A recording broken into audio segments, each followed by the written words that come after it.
Sri Anandamayi Ma ki Jai. At every single moment, try to be aware of Him. For have you not chosen this path to dedicate your lives to Him alone? Therefore, when speaking, speak only of Him. When thinking, think of Him. And when listening, listen to His words.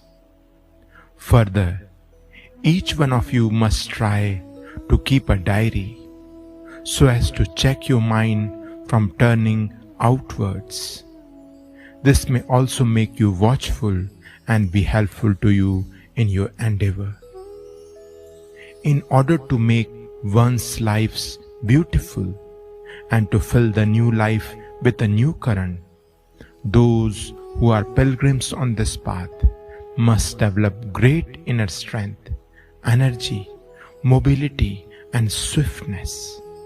It will not do to sit and ride in a rickety, jolting cart. At all times, the mind must be intensely vigorous, energetic, and alert. Then only can one forge ahead with great speed.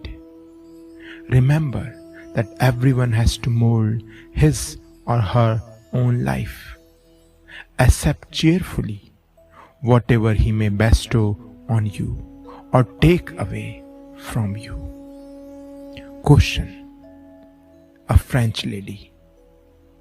If everything is God's Leela, there seems very little scope left for human freedom. It seems as if we are marionettes and He is pulling the strings. Is there any freedom for the individual, and if so, how much? Have we not the freedom at least to choose at every moment whether to go towards the world or towards the truth? Mataji, everything is God's Leela, but because you do not know this, you ask questions. But even your questions are within His Leela. The world is Gatishil, perpetual movement, and the Jeev, individual, is that which is bound. But the bondage is not lasting, because it is of the world, which is constant flux. You may lock your room and go away, but the lock cannot last forever, neither can the door. It is a question of perspective. Jiva is also Shiva. In reality, you are actually free, and therefore it is natural that you desire freedom. When you are going towards God, it is difficult to go also towards the world and vice versa. Turning towards a young sannyasini who was learned in the scriptures, Ma asked, "What then is the freedom of the individual? What do the Shastras say?" She said, "The individual is like a cow, tied to a post. It cannot leave the post, but as far as the rope goes, it is free to move as it pleases."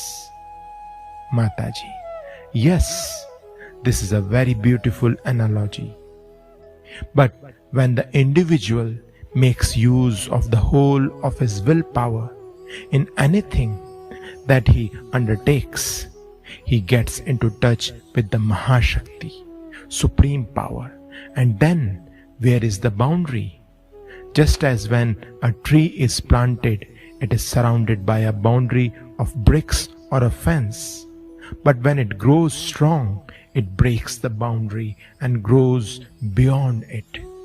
So the cow sometimes digs up the post and runs away with it.